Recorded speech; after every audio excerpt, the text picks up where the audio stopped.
Good evening, good morning, wherever you happen to be. I'm going to start off by saying I never thought I would get to do one of these because I was 13 when Return of the King was theatrically released 20 years ago. So I've aged myself. And I just, the extended edition is perfection. It is as close to perfection as it gets. It was so incredible. It was so much fun. The best part about these showings is everybody who is there is someone who is there because they love this story, because they want to share this story with someone that they care about, because it means that much to them.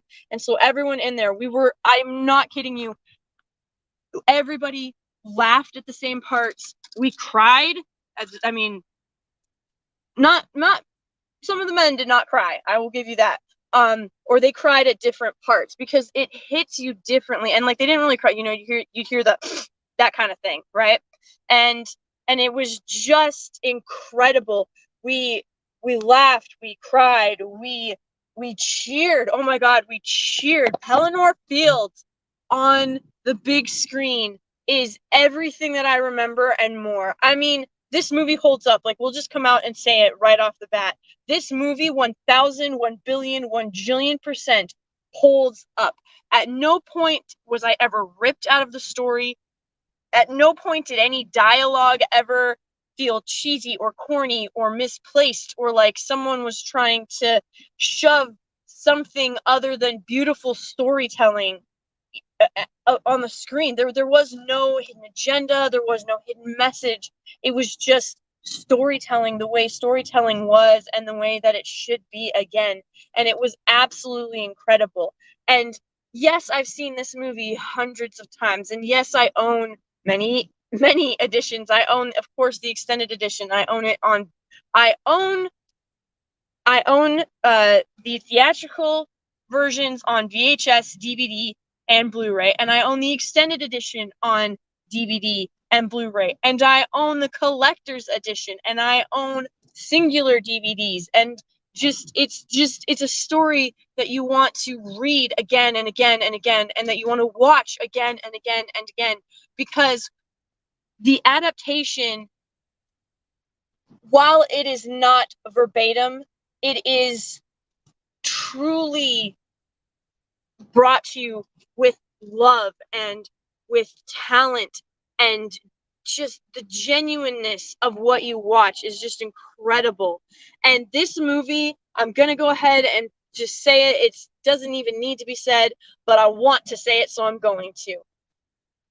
Absolutely, utterly, 1000% destroys Rings of Power. Trop is trash. It's garbage. It is utter nonsense. It is not even worthy of being mentioned in the same breath.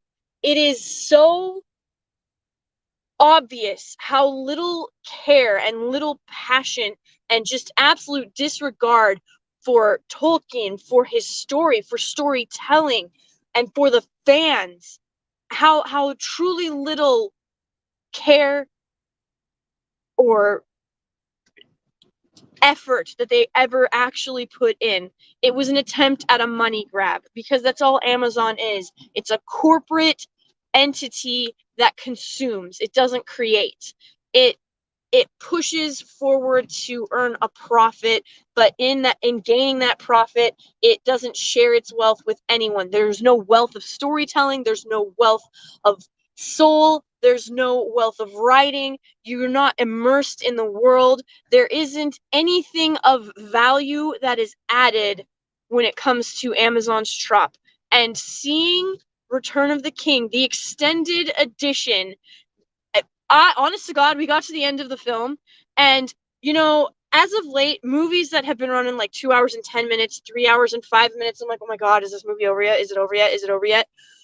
All 260 minutes of that film went by so fast, went by so quickly. When we got to the end, I said, there's no way I should still have at least another hour and a half of this to enjoy, to be a part of, to just experience. And I'm not kidding you. There was a gentleman who stood up, and he was the gentleman that had been sitting on the other side of me. And he said, well, it has been a fine 4 hours and some change that we have spent, you good people. And everybody laughed, and we said, indeed. And then they said, all right, to the prancing pony. And it was just, and everybody laughed, and it was so great. And we all walked out. We were all talking about it like it was the thing, like we had seen it for the first time. Like this was the first time any of us had ever seen the film. We talked about how incredible the score was, how fantastic the editing was. Like you were never jarred. You never felt like you got thrown from one section to another, and the dialogue just flowed. And when it came to Gandalf and Saruman, and they were talking, and they were having that battle of wits, and it's Saruman standing defiantly in the face of defeat because he is in denial, not because he is courageous, but because he is a coward, and because he is in denial, and because he sided with the enemy, because he abandoned hope, he abandoned faith in men, in elves, in dwarves, in himself, in Elendil. It's such a beautifully written story, and it's so well delivered. And I do not think that there will ever be, ever, I don't care how much technology there is, I don't care how fantastic it all seems, or how much money gets thrown at it. Trot proved that no matter how much money you have, it doesn't buy soul. And this film, if these ever are remade, I'm going to say this now, I do not believe that these movies could ever successfully be rebooted or remade. And the reaction that came out of that theater is why. Because it was so uplifting, and it was so hopeful, and it was so incredible. And I saw so many girls who were, maybe in their early 20s, and there was a group that was sitting 2 rows in front of me, and they had come with their boyfriends. And one of the girls was like, I've never seen this, and he made me watch The Fellowship and the other one. She couldn't remember the Two Towers. She's like, he made me watch both of the other ones before we got here, and it was also the extended edition. So she's going on and on. And then the other girl's like, yeah, but did you like them? And she's like, I loved them. So I'm actually really excited to see this. And I was so envious of her in that moment, because she literally got to experience the Lord of the Rings, The Return of the King extended edition for the first time. This was the first time not only her seeing Return of the King, but Return of the King extended edition, and she got to view it on the silver screen, on the big screen, in that atmosphere of people anticipating because they know greatness is about to come forth. And it was so just marvelous, absolutely fantastic. Guys, I'll drop the Fathom Events link, and I'll drop Sir Ian McKellen's tweet, the link to his tweet down in the description below. This is me coming straight out of the theater and doing this on a commute on the way home, so I don't have all of the stuff down in the description, because I was just so excited to share it with all of you. But in the States, and I believe also in Canada, I think that Canada also got the week-long release, but I'm not sure. But Canada, I have to double check, but if you didn't, the 20th is when it's going to be available for you. But guys, in the US, I mean, we drove an hour and 4 minutes to be able to come and watch this and experience this and enjoy this. And this was just this was so fantastic. And it was something that my family has we needed something like this. We needed a great story that showed us that no matter how dark it gets, light can triumph, and it will triumph, and there's hope. And that no matter who you are, if you have courage, if you have faith, if you have fellowship, you can overcome anything. And the incredible just reaction of the entire crowd, it swept me away. Like, I mean, mob mentality is a thing, so then this must be Fellowship fever. It swept through. You could just feel it in the theater. There was no mockery. There was no snorting. There was no just belittling. It was excitement. It was electric. It was something that I haven't felt in the theater in a very, very, very long time. And it was the first film in probably 7 years that was worth spending the money on. Now, other films have come out that were not bad, that were relatively good, but they don't hold a candle, and they didn't have that same anticipation and that same reverence and that joy, that utter joy. And to be able to just witness it again on the big screen as an adult and not as a child, it's an incredible and totally different experience. And I realize that I am repeating adjectives, but that's going to happen because I am still just in awe. This movie is 20 years old, and it moved. The theater was packed. I did not see an empty seat. There were so many people that like were kind of rushing in. I was like, wow, this theater is actually kind of empty. When I reserved my ticket, there weren't very many seats. And, we had to get through the D&D intro that had Elijah Wood as part of it. And it was from Comic-Con, and they're talking about the game and everything. And I'm like, okay, well, I could live without this. This is kind of a punk move to put this at the beginning of something that people are excited to see. And it would have been so easily forgotten, except there was one line that Elijah Wood said that really stuck with me. And it was that storytelling is part of what makes us human. It's what connects us no matter where we're from in the world. And I was like, that is true. That is incredibly 100% accurate. And if authors, if publishing houses, if the corporate media, if Hollywood could figure that out again, tell stories, do not lecture about agenda, tell stories. That is what we crave as humans. It is a part of us. It's a part of our soul. And the fact that this was able to stand the test of time, not just the dialogue, not just the acting, but the setting and the sets and the score and the effects. Oh my gosh, that Nazgul dropped down in front of Eowyn on the big screen, and it still looked real. That was very much real. It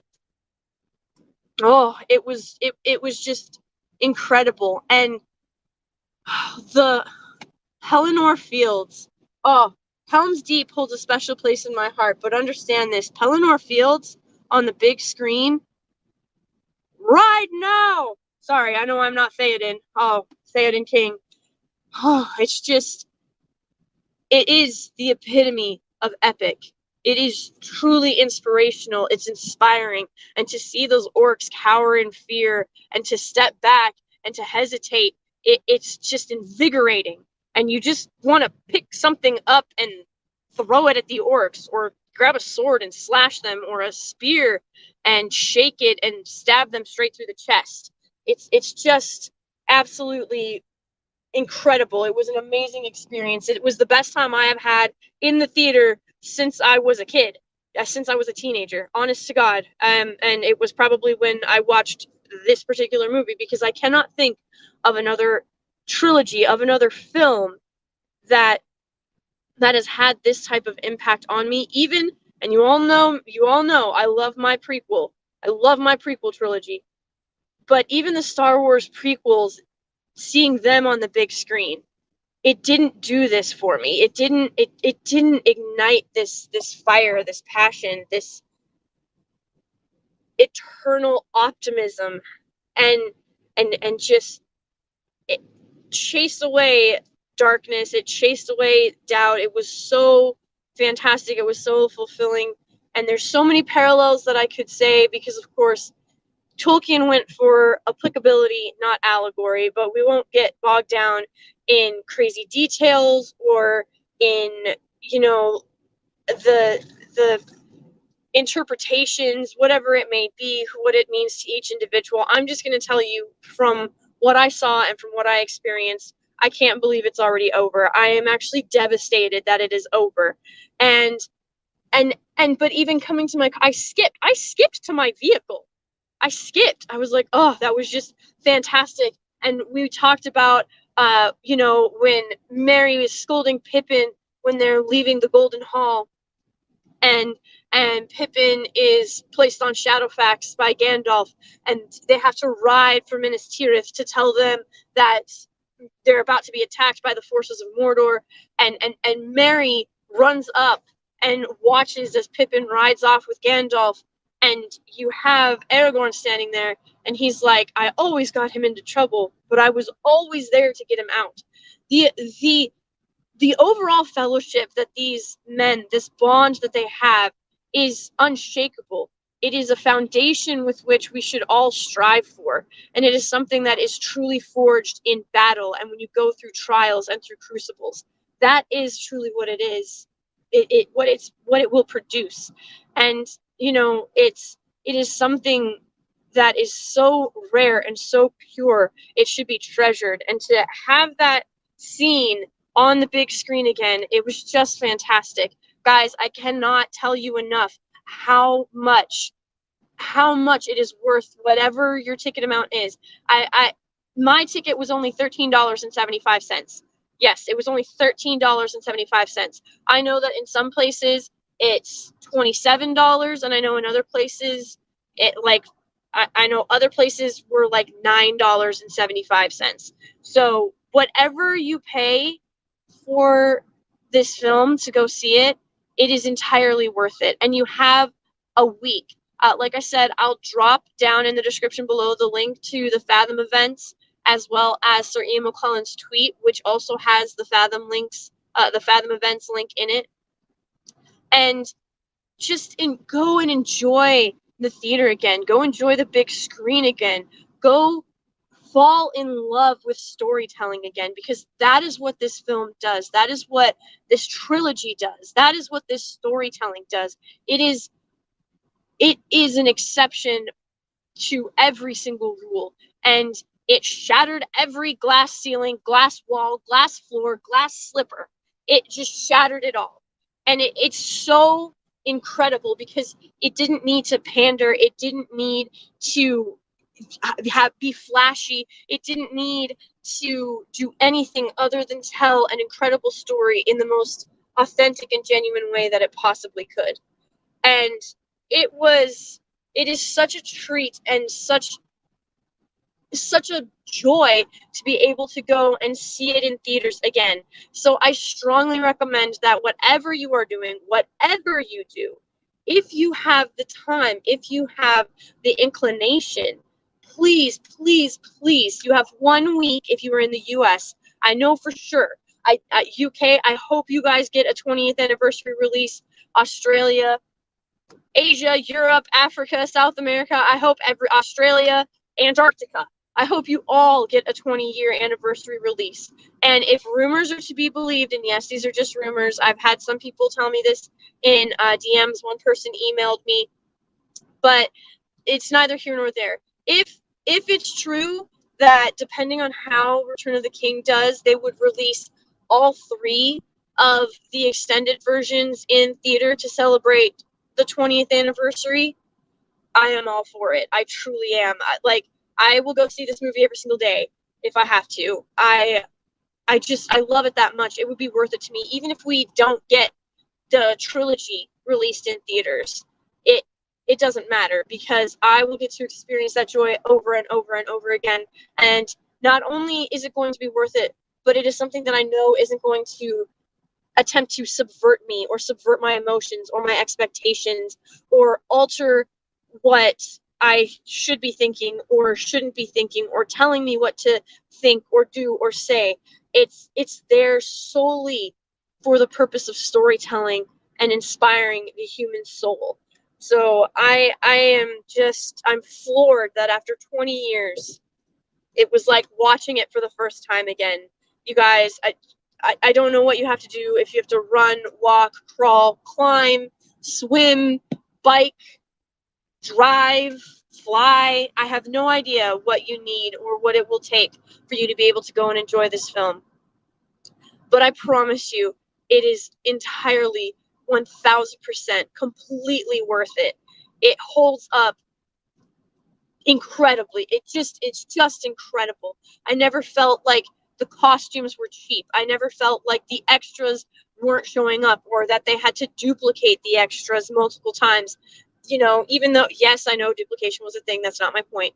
I'm saying that it never felt inauthentic. It never felt like they were trying to cut corners. It felt like they gave it their all, and they told the greatest story that has ever been written on paper outside of the Bible. But of course, the Bible's not a story, but I digress. So, bar none, the greatest story ever written outside of the Bible, and they did it fantastically. So I don't know. I don't know how else to put it. I don't know what else to say outside of go and enjoy the theater again, go and enjoy storytelling again, go and enjoy movies again, because this movie will just ignite something in your soul. It will guide you like a North Star, and just help you find that optimism and realize that we do deserve better. And as fans, as paying customers, as individuals who appreciate and recognize good storytelling and something that hits us to our core, to the very bare bones of our being, it's just timeless. So I know this is a short stream. I'm actually going to be going through some strange roads here in a little bit. And so I'm going to not have signal, so I won't be able to carry the stream on. But thank you, everybody who showed up. I can't believe I think like 20 people said hey, which is amazing. So thank you for stopping by while I was live. I appreciate every single one of you. You are just, you're just precious. Sorry, I laughed at my own joke before I told it. No, but you guys mean so much to me, and to each other. You should as well. And I look forward to spending more time with you and talking to everybody. And $4.99 from Eric K. Thank you. I'm overwhelmed. I'm floored, and I'm so joyful. So please treat yourself, treat your family, treat friends. I mean, this is the type of storytelling that brings people together and destroys all divides, builds bridges, and just finds ways when we thought there were none. So you all have a fantastic evening or morning or afternoon, wherever you may be in the world. I appreciate every single one of you. Thank you so much, and God bless, Godspeed, and I will talk to you later.